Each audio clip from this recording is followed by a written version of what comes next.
book in the New Testament scripture, the gospel recorded by St. Mark. The third chapter of the gospel of St. Mark.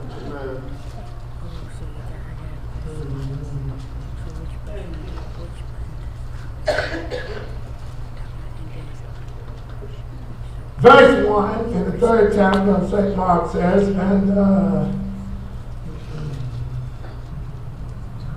he entered again into the synagogue.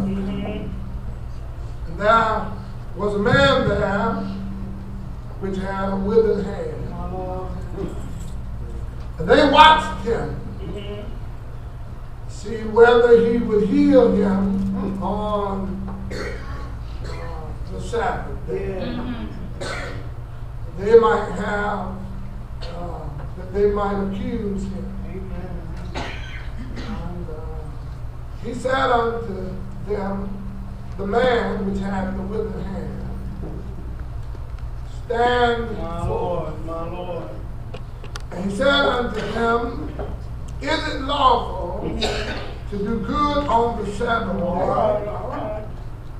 or to do evil? Yeah. Save life or to kill? Yeah.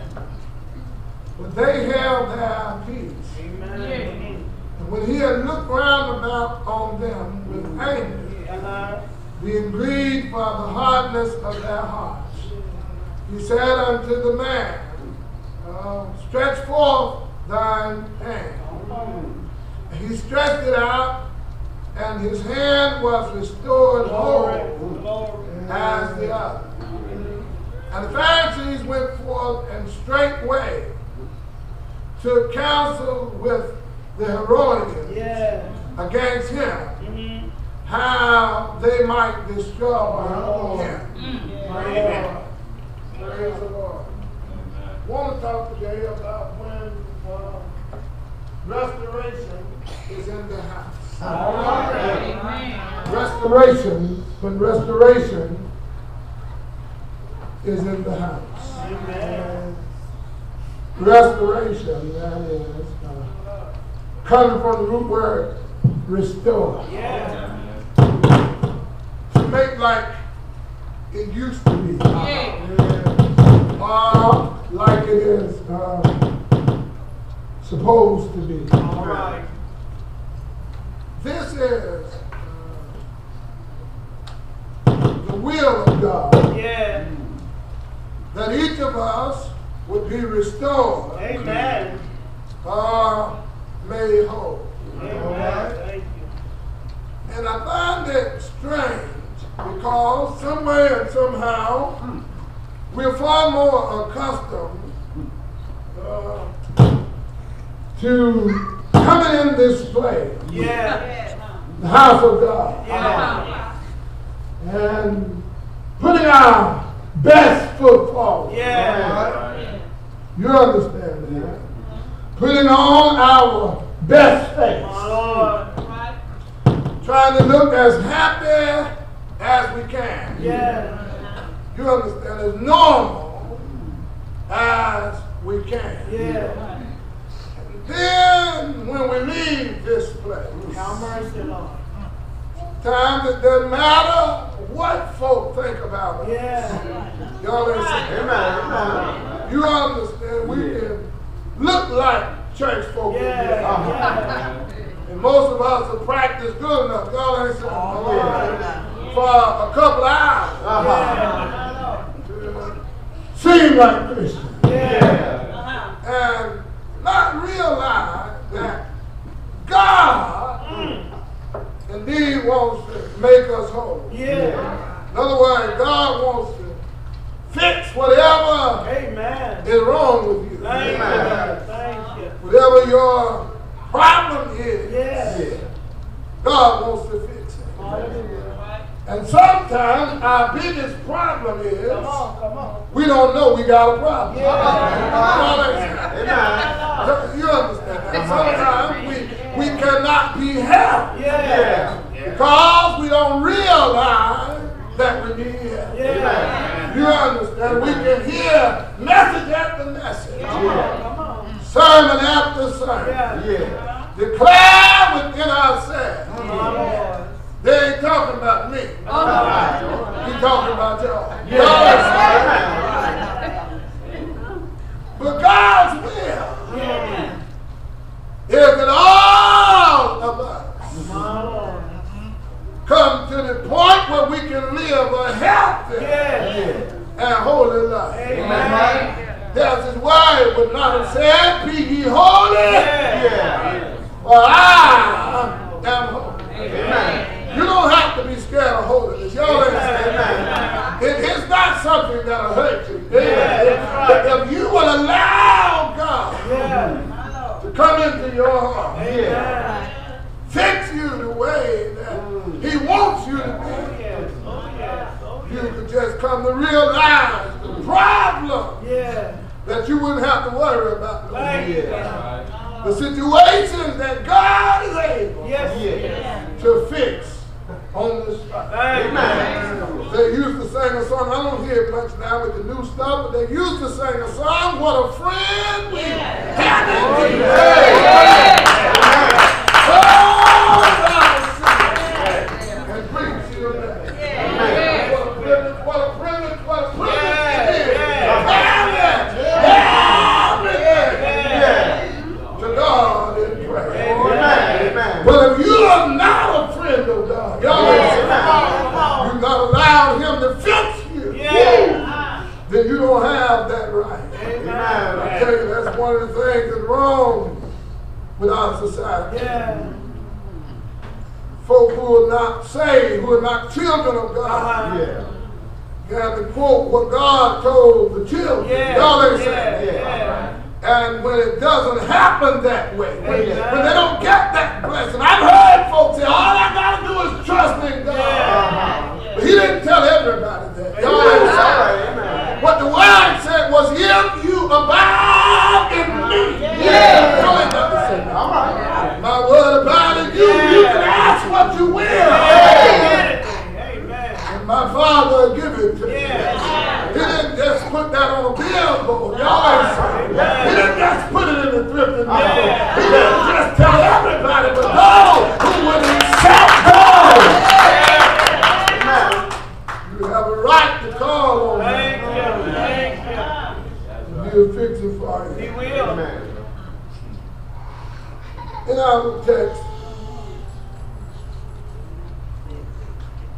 the Bible says that Jesus himself went into their synagogue, their place of worship. And the Bible said there was a man there that had a withered hand. The scripture said that they watched Jesus. They, meaning the Pharisees, the religious leaders, the folk who were respected as being pillars in the community. And I never understand how some folk get their titles, how some folk get the honor they have. And we look up to them, but they don't look up to God. We look up to them, and they simply look down on us. Won't have nobody. And yet that's who we choose to look up to. The Bible said these Pharisees, these religious leaders, and they don't call them Pharisees no more. But we still got them everywhere. Sometimes they work with you. Quoting all this scripture. Telling you what you do, what you don't supposed to be doing. And they ain't got love for nobody. They ain't got no pity for nobody. But condemn you because you said you went out. Condemn you because you smoked a cigarette. Ain't got no love in their heart. No pity and no concern. That's how these religious leaders are. Before this that the Bible said that Jesus and his disciples were walking along the way. And his disciples got hungry. And they began to pick ears of corn from the cornfield. And the scripture said it was the Sabbath day. And these people were more concerned about the Sabbath than they were the Lord over the Sabbath. I know folk like that. Will have a heart attack if a child walks across the pulpit. But the same folk will cuss the preacher out. You know the man or woman of God. It doesn't do any good. Y'all listen. To respect the pulpit. If I could tell you they were hypocrites. They accused Jesus and his disciples of breaking the law. And you know the law said that you couldn't do no work on the Sabbath day. I know what you're thinking, and I'm going to help you with it. The cornfield they were picking out of. They were just at the edge of the way. The same law said. There was a traveling person, a homeless person, an indigent person. They didn't have welfare. Y'all listen. They didn't have Social Security. And good God, they didn't have food stamps. So the law said, if you were traveling and got home, you couldn't go in the middle of the field. You couldn't make a living off of it. But you could pluck enough corn to put something in your stomach. But these leaders who didn't have no love for nobody had studied the law of Moses and thought they knew everything. I know some folks like that who think they know everything. You hear what I said? You can't tell them nothing when it comes to the word of God. But don't have love for nobody. Can't see that brother or sister hungry and won't give them nothing. And then got the audacity to say they are a child of God. You know, I got 4 children.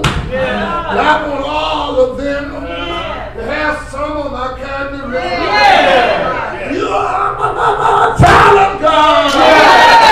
There ought to be something that is just like God. Didn't care nothing about God. They really didn't know God. So they accused Jesus and the disciples of breaking the law of the Sabbath. And the Bible said that Jesus reminded them of when David and his men were on the run from Saul. How they went into the temple, got the showbread, which was unlawful to eat. God made laws, but God loves his people.